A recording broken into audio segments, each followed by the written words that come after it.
So, consider this fictitious example that's inspired by real life. Say you're watching the news and you see a story about a new study on the cholesterol-lowering drug called Cholextra. The study says Cholextra is so effective that doctors should consider prescribing it to adults and even children who don't yet have high cholesterol. Is it too good to be true? You're smart, you decide to do some of your own research.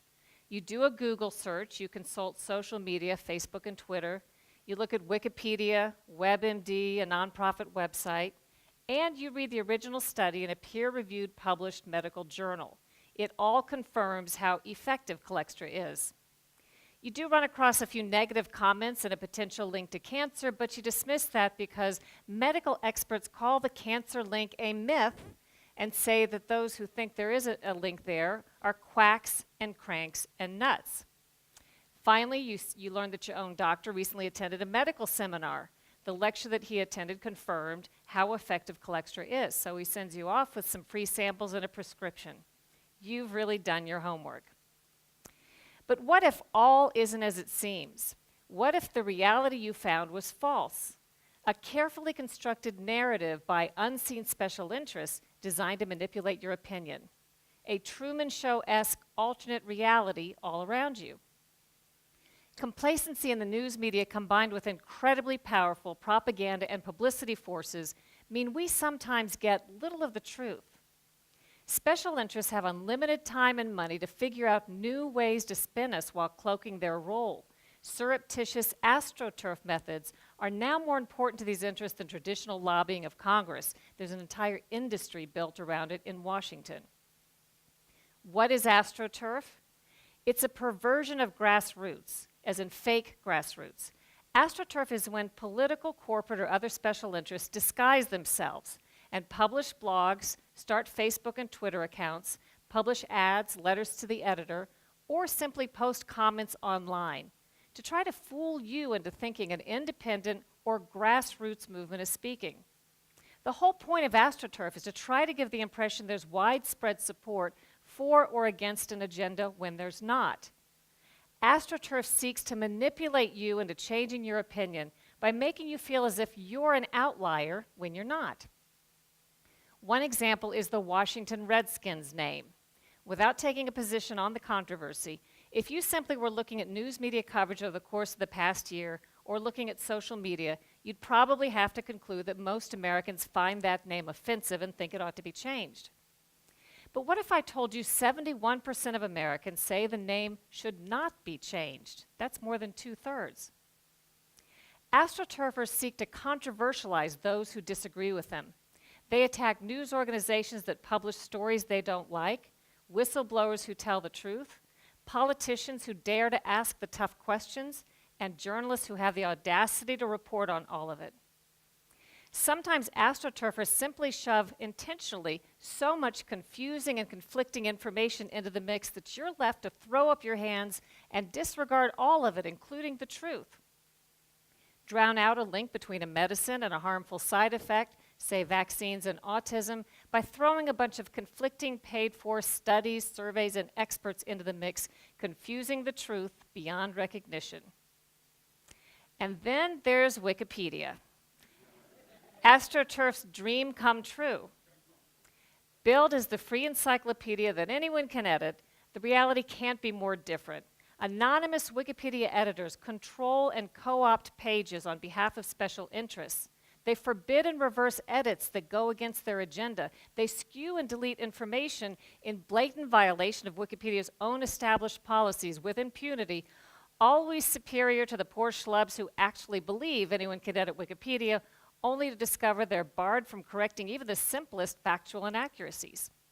Try adding a footnoted fact or correcting a fact error on one of these monitored Wikipedia pages and poof, sometimes within a matter of seconds you'll find your edit is reversed.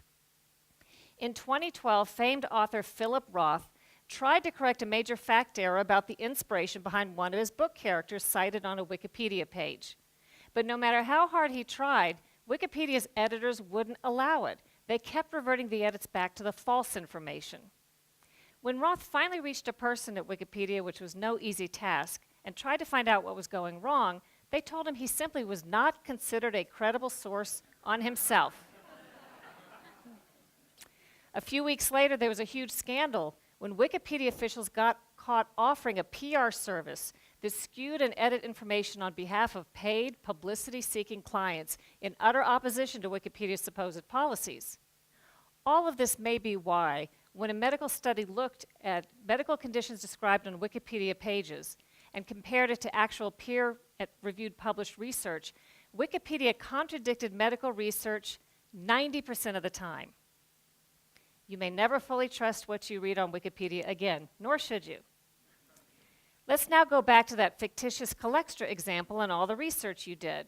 It turns out the Facebook and Twitter accounts you found that were so positive were actually written by paid professionals hired by the drug company to promote the drug. The Wikipedia page had been monitored by an agenda editor also paid by the drug company. The drug company also arranged to optimize Google search engine results, so it was no accident that you stumbled across that positive nonprofit that had all those positive comments. The nonprofit was, of course, secretly founded and funded by the drug company. The drug company also financed that positive study and used its power of editorial control to omit any mention of cancer as a possible side effect. Once more, each and every doctor who publicly touted Colextra or called the cancer link a myth, or ridiculed critics as paranoid cranks and quacks, or served on a government advisory board that approved the drug, each of those doctors is actually a paid consultant for the drug company. As for your own doctor, the medical lecture he attended that had all those positive evaluations was, in fact, like many continuing medical education classes, sponsored by the drug company. And when the news reported on that positive study, it didn't mention any of that.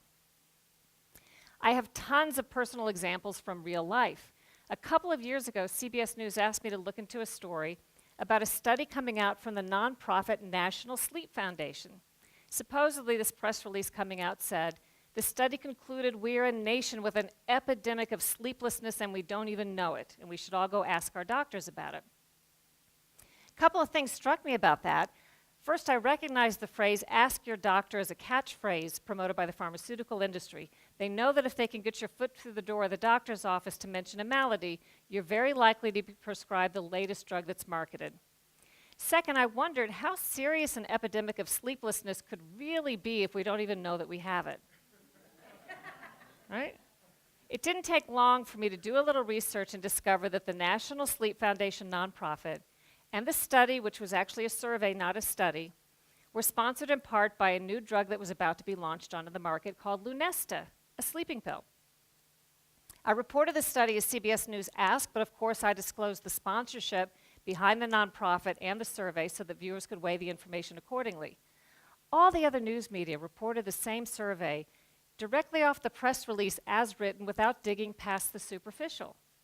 It later became an example written up in the Columbia Journalism Review, which quite accurately reported that only we at CBS News had bothered to do a little bit of research and disclose the conflict of interest behind this widely reported survey. So now you may be thinking, what can I do? I thought I'd done my research. What chance do I have separating fact from fiction, especially if seasoned journalists with years of experience can be so easily fooled? Well, I have a few strategies that I can tell you about to help you recognize signs of propaganda and astroturf. Once you start to know what to look for, you'll begin to recognize it everywhere. First, hallmarks of astroturf include use of inflammatory language such as crank, quack, nutty, lies, paranoid, pseudo, and conspiracy. Astroturfers often claim to debunk myths that aren't myths at all. Use of the charged language tests well. People hear something's a myth, maybe they find it on Snopes, and they instantly declare themselves too smart to fall for it. But what if the whole notion of the myth is itself a myth, and you and Snopes fell for that? Beware when interests attack an issue by controversializing or attacking the people, personalities, and organizations surrounding it rather than addressing the facts. That could be astroturf. And most of all, astroturfers tend to reserve all of their public skepticism for those exposing wrongdoing rather than the wrongdoers. In other words, instead of questioning authority, they question those who question authority.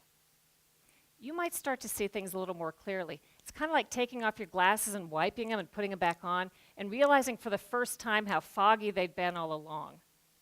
I can't resolve these issues, but I hope that I've given you some information that will at least motivate you to take off your glasses and wipe them and become a wiser consumer of information in an increasingly artificial, paid-for reality. Thank you.